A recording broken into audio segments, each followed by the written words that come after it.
सभी स्नेही जनों एवं सुधी साधकों को सादर वंदे। जय श्री कृष्ण।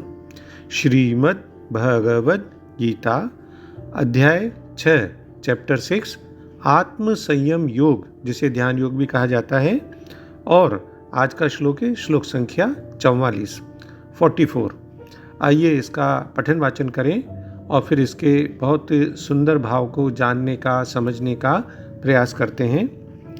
पूर्वाभ्यासेन तेनैव ह्रियते यवशोऽपि सः जिज्ञासुरपि योगस्य शब्दब्रह्माति वर्तते। पिछले श्लोक में 43वें श्लोक में उन पुरुषों की बात हुई थी जो ज्ञानवान योगियों के कुल में जन्म लेते हैं, और भगवान ने कहा था कि वहाँ उस पहले वाले शरीर में संग्रह किए हुए बुद्धि संयोग को, यानी योग के संस्कारों को अनायास ही प्राप्त हो जाता है। और हे कुरुनंदन, उसके प्रभाव से वह फिर परमात्मा की प्राप्ति रूपी सिद्धि के लिए पहले से भी बढ़कर प्रयत्न करता है।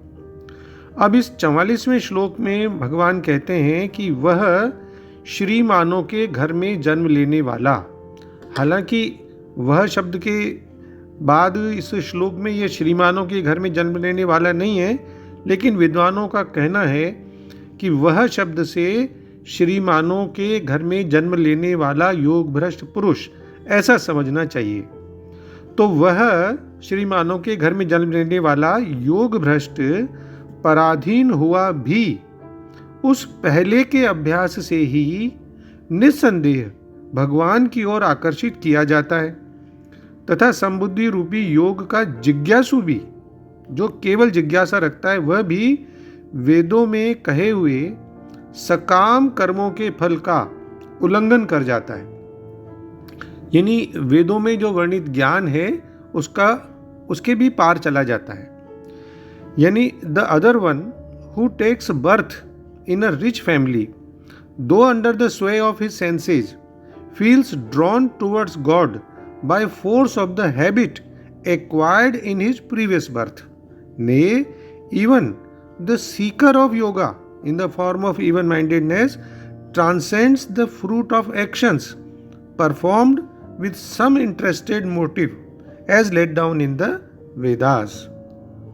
तो इस श्लोक में हम देखते हैं कि पवित्र और धनवान व्यक्तियों के, धनियों के, जिन्हें श्रीमान कहा गया है, उनके घर में जन्म लेने वाले योग भ्रष्टों का भी पूर्व जन्म के अभ्यास के, योग के अभ्यास के बल से भगवान की ओर आकर्षित किए जाने का, और फिर दूसरी पंक्ति में योग की जो जिज्ञासा रखता है उसके महत्व का जो कथन है, वर्णन है, उसकी बात इस श्लोक में आई है।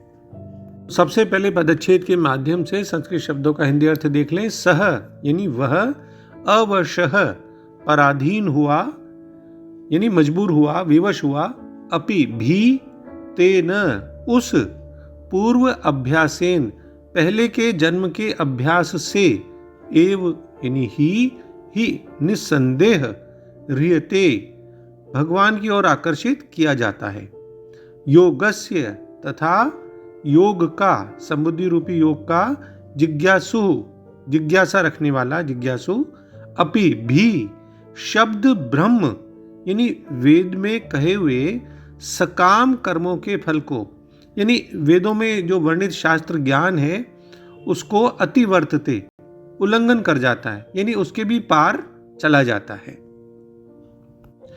इस श्लोक में जो भगवान बता रहे हैं उसको सही और सरल भाषा में समझने की आवश्यकता है, ताकि उसके भावार्थ को हम स्पष्ट रूप से समझ सकें और ग्रहण कर सकें। तो जैसा कि आदि शंकराचार्य जी बताते हैं कि पहले वाले शरीर की बुद्धि से उसका संयोग कैसे होता है, तो वो इसको समझाते हैं इस वाले श्लोक में भगवान, और कहते हैं कि क्योंकि वह योग भ्रष्ट पुरुष परवश हुआ, बेबस हुआ, यानी मजबूर हुआ भी पूर्व के अभ्यास के द्वारा, यानी जो पहले जन्म में किया हुआ अभ्यास है उस अति बलवान पूर्व के अभ्यास के द्वारा योग की ओर खींच लिया जाता है। यहाँ ये समझने की बात है कि अगर योगाभ्यास के संस्कारों की अपेक्षा कोई अधर्म आदि कर्म, पाप आदि कर्म नहीं किए हों तो योगाभ्यास जनित संस्कारों से वे खींची जाता है।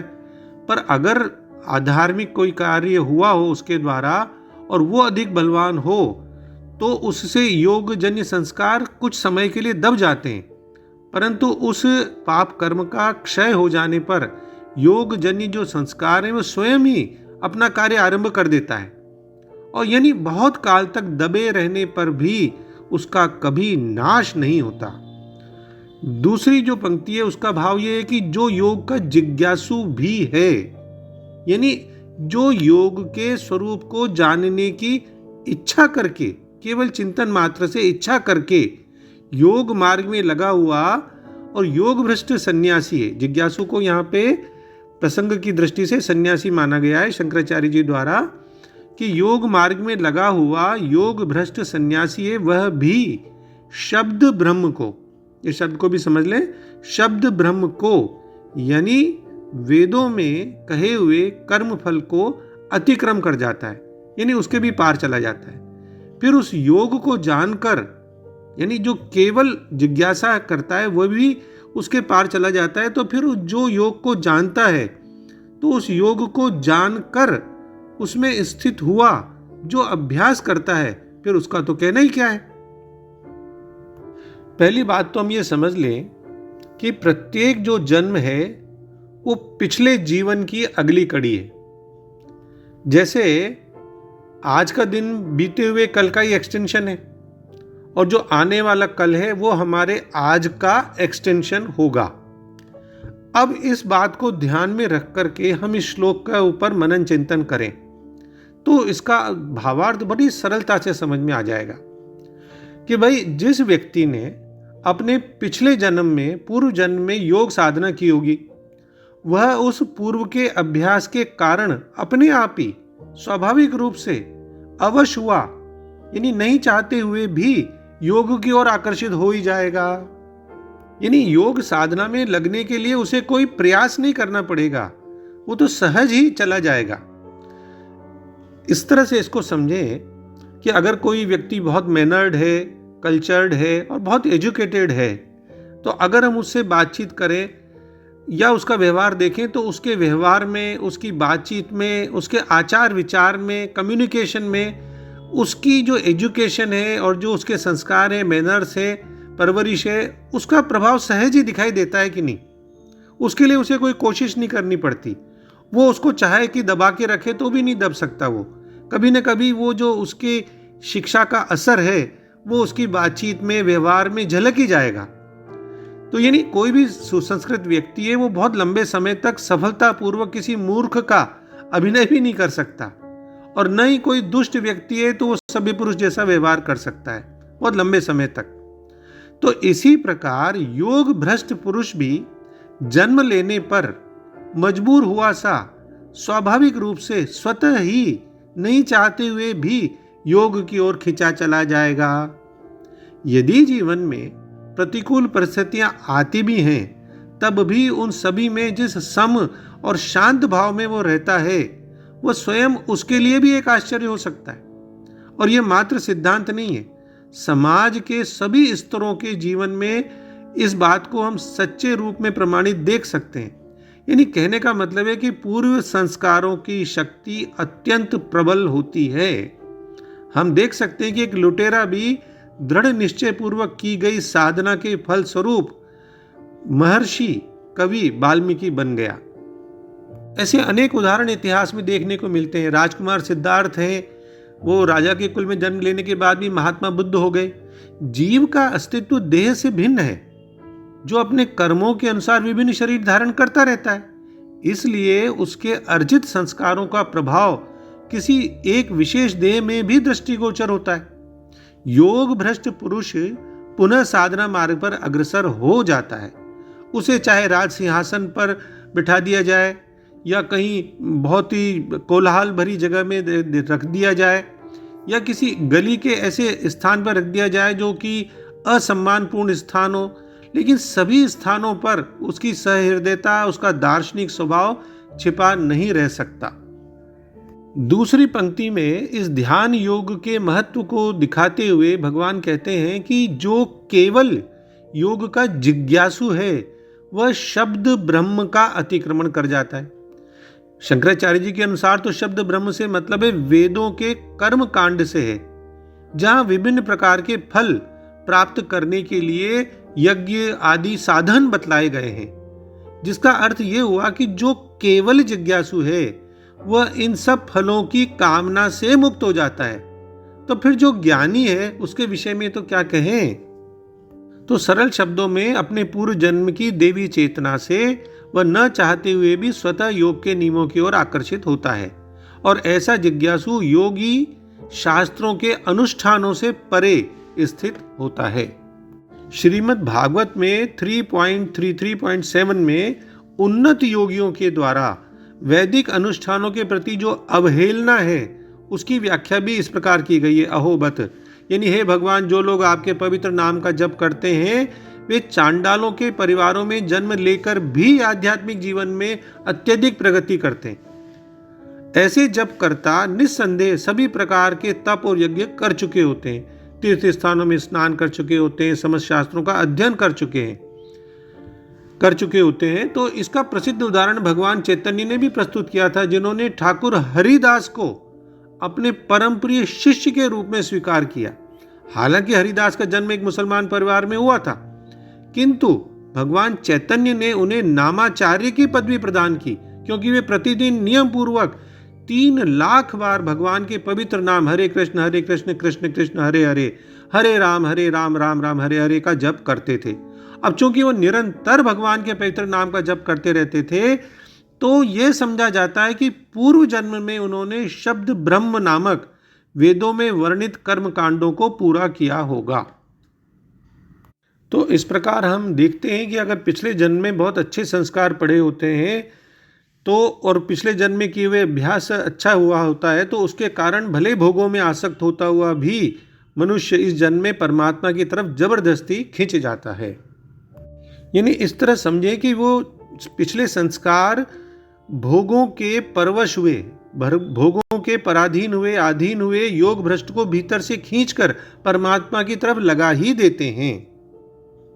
दूसरी पंक्ति का भाव देखें तो जब योग का जिज्ञासु भी वेदों में कहे हुए सकाम कर्म और उनके फलों का अतिक्रमण कर जाता है, अर्थात उनसे ऊपर उठ जाता है, फिर योग भ्रष्ट के लिए तो कहना ही क्या है, अर्थात उसके पतन की तो कोई शंका ही नहीं बची। वह योग में प्रवृत्त हो चुका है, अतः उसका तो अवश्य उद्धार होगा ही। यहां जिज्ञासुरपि योगस्य, इन पदों का ये अर्थ है कि जो अभी योग भ्रष्ट भी नहीं हुआ है, योग में अभ्यास में लगा भी नहीं है, प्रवृत्ति भी नहीं हुआ है, परंतु योग को महत्व देता है, उसके बारे में सोचता है, चिंतन करता है, उसको प्राप्त करना चाहता है, ऐसे योग का जिज्ञासु भी शब्द ब्रह्म का, यानी वेदों के सकाम कर्म के भाग का अतिक्रमण कर जाता है। अब योग का जिज्ञासु कौन है?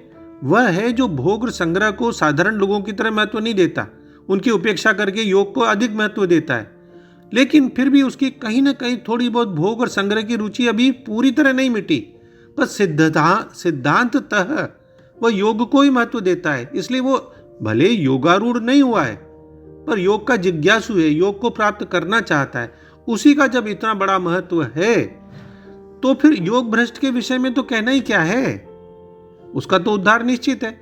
ऐसी बात भगवान ने दूसरे अध्याय के 40वें श्लोक में भी कही है कि योग का आरंभ भी नष्ट नहीं होता और उसका थोड़ा सा भी अनुष्ठान महान भय से रक्षा कर लेता है, अर्थात कल्याण कर देता है। फिर जो योग में प्रवृत्त हो चुका है उसका पतन कैसे हो सकता है? उसका तो कल्याण होगा ही, इसमें कोई संदेह नहीं है। तो और अधिक सरल भाषा में इस पूरे श्लोक का भावार्थ देखें तो वास्तव में वे अपने पूर्व जन्मों के संस्कारों के बल पर स्वतः ही भगवान की ओर आकर्षित होते हैं, और ऐसे जिज्ञासु साधक स्वाभाविक रूप से कर्म कांडों से ऊपर उठ जाते हैं। यानी एक बार जब आध्यात्मिक भावनाएं उदित हो जाती हैं ना, तब उन्हें समाप्त नहीं किया जा सकता। जीवात्मा वर्तमान और पूर्व जीवन के जो भी भक्तिमय संस्कार हैं उनके साथ आध्यात्मिकता की ओर प्रेरित होती है, ऐसे मनुष्य भगवान की ओर आकर्षित होते हैं और इस आकर्षण को भगवान का आमंत्रण भी कहा जाता है। और ये बहुत सशक्त है, बहुत बलशाली है, और जिन्हें इसकी अनुभूति होती है वे फिर संसार को त्याग देते हैं, अपने मित्रों सगे संबंधियों को इस मार्ग पर चलने की प्रेरणा भी देते हैं, परामर्श भी देते हैं। इतिहास में हमने देखा है, जैसे अभी सिद्धार्थ का और महर्षि वाल्मीकि का हमने उदाहरण देखा, तो उनकी श्रद्धा केवल भगवान को प्राप्त करने के लिए थी। अतः वे स्वाभाविक रूप से भौतिक उन्नति हेतु वेदों में वर्णित जो कर्मकांड होते हैं उनसे ऊपर चले गए थे, उनसे ऊपर उठ गए थे। तो ऐसे साधक वास्तव में अपनी इच्छा के विरुद्ध भी पूर्व के अनुशासन के बल पर ईश्वर की ओर आकर्षित होते हैं, और ऐसे साधक स्वाभाविक रूप से शास्त्रों में जो कर्मकांडी सिद्धांत हैं उनसे भी ऊपर उठ जाते हैं। तो हमें मतलब इस श्लोक से पिछले जन्मों में अर्जित जो संस्कारों की शक्ति है उसका ज्ञान होता है कि बिना किसी इच्छा के भी वे योग की ओर आकर्षित होते हैं। पिछले जन्मों का यह योग अभ्यास इस जन्म को लेने वाले व्यक्ति को बिना किसी विशेष प्रयास के योग की ओर प्रेरित करता है, वो निष्क्रिय नहीं रह सकते। तो संदेश क्या है हमारे लिए?